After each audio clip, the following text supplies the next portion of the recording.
Lipídios e gordura são sinônimos, sendo gordura um termo mais popular, enquanto que lipídio é um termo mais técnico. Dentro dessa classe de biomoléculas, podemos listar o colesterol, triacilgliceróis, fosfolipídios, ácidos graxos livres e vitaminas lipossolúveis. Embora a função mais conhecida das gorduras seja funcionar como reserva de energia para o nosso organismo na forma de triacilglicerol, elas desempenham várias outras funções que são cruciais para a função fisiológica e para a nossa sobrevivência. Essas funções incluem síntese de hormônios, por exemplo, cortisol e testosterona, formação de membranas celulares a partir de fosfolipídios. Também as gorduras são importantes para a síntese da bainha de mielina, que são componentes estruturais vitais para neurônios e nervos. As gorduras servem como isolante térmico e para proteção contra impacto. Os triacilgliceróis e os fosfolipídios são formados a partir de ácidos graxos livres.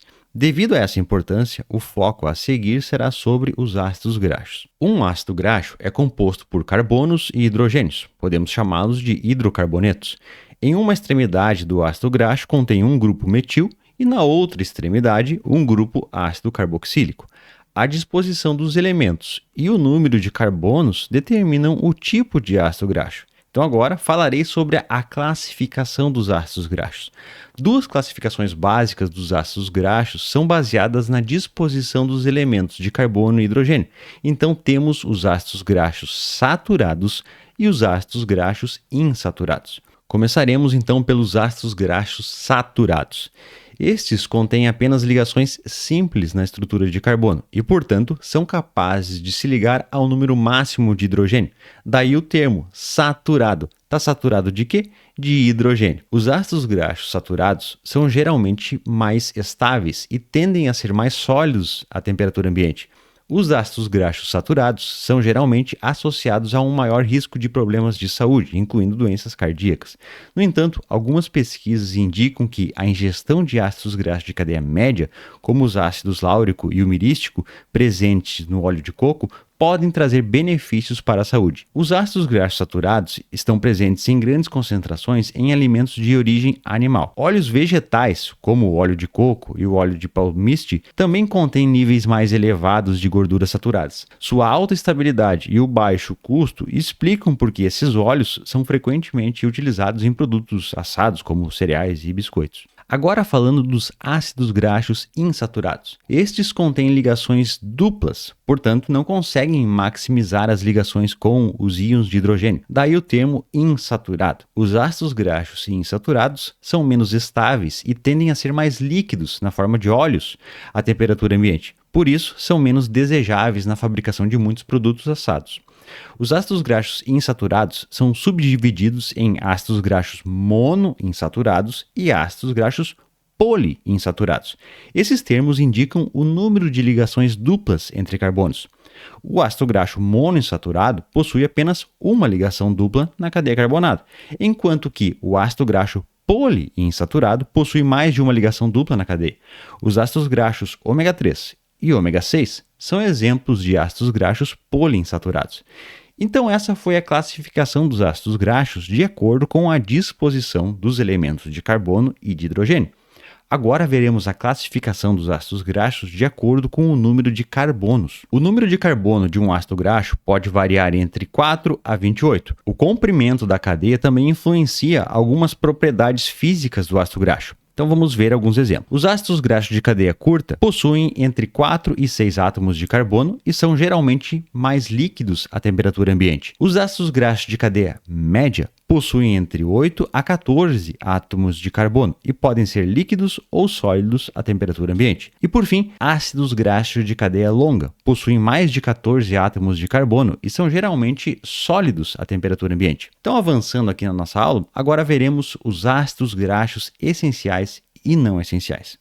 Como o nosso organismo não consegue produzir os ácidos graxos poliinsaturados, como é o caso do ômega 3 e ômega 6, esses ácidos graxos precisam ser obtidos por meio da alimentação e por isso são classificados como ácidos graxos essenciais. Os ácidos graxos ômega 3 e ômega 6, quando consumidos em equilíbrio, oferecem diversos benefícios à saúde, como por exemplo, servem como matéria-prima para a síntese de eicosanoides. Os eicosanoides são moléculas sinalizadoras que exercem um controle controle complexo sobre diversas funções fisiológicas, especialmente relacionadas à inflamação, imunidade e coagulação. Tem muita coisa na literatura demonstrando os benefícios à saúde associados ao consumo de quantidades adicionais na forma de suplemento alimentar de ácidos graxos ômega 3. Mas uma coisa que deve ser levada em conta é que tanto o ômega 3 quanto o ômega 6 são essenciais para a nossa saúde. Sendo assim, ambos devem ser consumidos em equilíbrio. Então se liga aí, não vá sair suplementando qualquer coisa sem ter o conhecimento básico sobre o assunto. Ácidos graxos não essenciais são aqueles que nosso organismo consegue produzir e representam a maior parte das gorduras consumidas na nossa dieta. Nosso próximo tema aqui da aula são os ácidos graxos hidrogenados, também conhecidos como gordura hidrogenada. As gorduras de origem animal contêm maiores quantidades de ácidos graxos saturados, o que melhora a estabilidade e consistência, ou seja, torna esse tipo de gordura mais sólida. Porém, elas possuem altos níveis de colesterol. Assim, os cientistas começaram a testar óleos vegetais que possuem menor nível de saturação, com o objetivo de criar uma gordura vegetal sem colesterol, mas com as mesmas propriedades físicas da gordura animal, ou seja, sólida e estável. Esse processo, chamado de hidrogenação, transforma um ácido graxo insaturado em um ácido graxo saturado.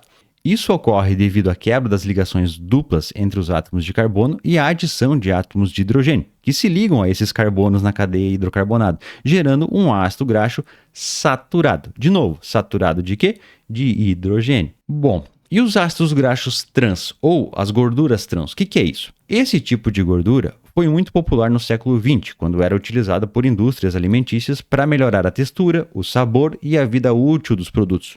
Porém, após um número elevadíssimo de estudos científicos demonstrando a relação entre o consumo de gordura trans e o aumento da incidência de doenças cardiovasculares, atualmente entendemos que o consumo desse tipo de gordura acarreta em muitos malefícios à saúde humana. O principal impacto negativo associado ao consumo de ácidos graxos trans é que esses ácidos graxos são empacotados mais densamente nas membranas celulares, aumentando o risco de doenças cardiovasculares, câncer e outras enfermidades. Essa questão de empacotamento mais denso se deve à configuração física do ácido graxo. A ligação do tipo trans é uma dupla ligação entre carbonos, que formam uma estrutura mais linear, reduzindo assim o ângulo de ligação.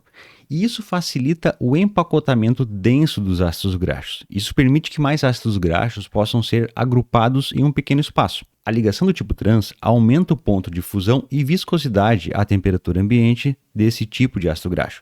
O nosso organismo tem grande dificuldade em metabolizar esse tipo de ligação trans. Em contrapartida, ácidos graxos com ligações do tipo cis apresentam dobras na cadeia de hidrocarbonetos dos ácidos graxos. E isso impede o empacotamento denso, o que é ótimo para a nossa saúde. Então, agora que eu apresentei alguns tipos de ácidos graxos, podemos falar em armazenamento. No nosso organismo, os ácidos graxos ficam armazenados em uma estrutura maior, chamada de triacilglicerol, que é um sinônimo de triglicerídeos. Eu prefiro usar o termo triacilglicerol, pois fica muito claro o que é essa molécula. Quer ver? Triacil. O que significa o triacil? Significa 3 ácidos graxos, triacil. Bom, como é que é o nome da molécula mesmo? Triacilglicerol. Então são 3 ácidos graxos unidos a uma molécula de glicerol, portanto, triacilglicerol. Legal, né? Então olha só, cada triacilglicerol possui 3 ácidos graxos ligados a uma estrutura base chamada de glicerol. A maioria dos triacilgliceróis são armazenadas em células adiposas, ou também conhecido como células de gordura, que é o local correto de armazenamento. Alguns autores destacam que nos músculos esqueléticos também temos pequenos estoques de triacilglicerol, que são importantes para momentos de contração muscular, mas isso ainda a gente não compreende muito bem. Quando temos lipídios em excesso no nosso organismo, os triacilgliceróis podem também ser armazenados no fígado, porém isso não deveria acontecer e é muito perigoso para a nossa saúde, pois pode causar esteatose hepática não alcoólica. O acúmulo de gordura no músculo esquelético e também no fígado é chamado de gordura ectópica. É importante ter em mente que os ácidos graxos presentes nos triacilgliceróis são muito diversos. Um triacilglicerol, por exemplo, pode ser formado por um ácido graxo saturado, um ácido graxo monoinsaturado e um ácido graxo poliinsaturado. Ou então, outro exemplo, o triacilglicerol pode ser formado por 2 ácidos graxos saturados e por um ácido graxo poliinsaturado. Pessoal, não existe uma combinação de ácidos graxos que seja padrão para os triacilgliceróis, certo? Além disso, o comprimento da cadeia carbônica dos ácidos graxos também varia bastante, onde encontramos ácidos graxos de cadeia média, curta ou longa. É interessante que eu faça um destaque aqui, que são esses ácidos graxos presentes ali no triacilglicerol que serão recrutados quando o corpo necessitar de energia. Então, nós mobilizamos esses ácidos graxos do triacilglicerol em momentos de necessidade. E para finalizar esse conteúdo, quero falar brevemente do processo de digestão e absorção dos lipídios da dieta. A digestão das gorduras ocorre predominantemente no intestino delgado, embora alguma digestão parcial possa ocorrer na boca e no estômago. No intestino delgado, a bile emulsifica as gorduras da dieta em gotículas menores, para que as enzimas digestivas, como é o caso da lipase pancreática, possa hidrolisar os triacilgliceróis em ácidos graxos livres e glicerol. Os ácidos graxos livres, então, se difundem através da parede intestinal, onde os ácidos graxos de cadeia curta passam diretamente para a circulação sanguínea. Já os ácidos graxos de cadeia média e longa são grandes demais para passar para o sangue e, portanto, esses ácidos graxos serão utilizados para gerar novamente triacilglicerol dentro da célula que chamamos de enterócito, que fica localizada ali na parede intestinal, que forma a parede do intestino. Após a síntese de triacilglicerol, estes serão incorporados com outros componentes maiores em moléculas chamadas de quilomicrons. Os quilomicrons passam para o sistema linfático antes de entrarem lentamente na circulação através do ducto torácico. Este é um processo lento que pode levar várias horas para acontecer.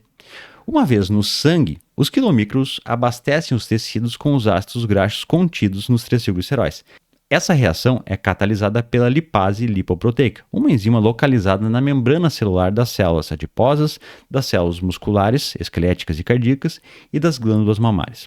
Assim, ocorre a passagem de ácidos graxos livres para as células para serem armazenadas ou serem utilizadas como combustível. Então era esse o vídeo de hoje, deixa o like, se inscreve, ativa as notificações.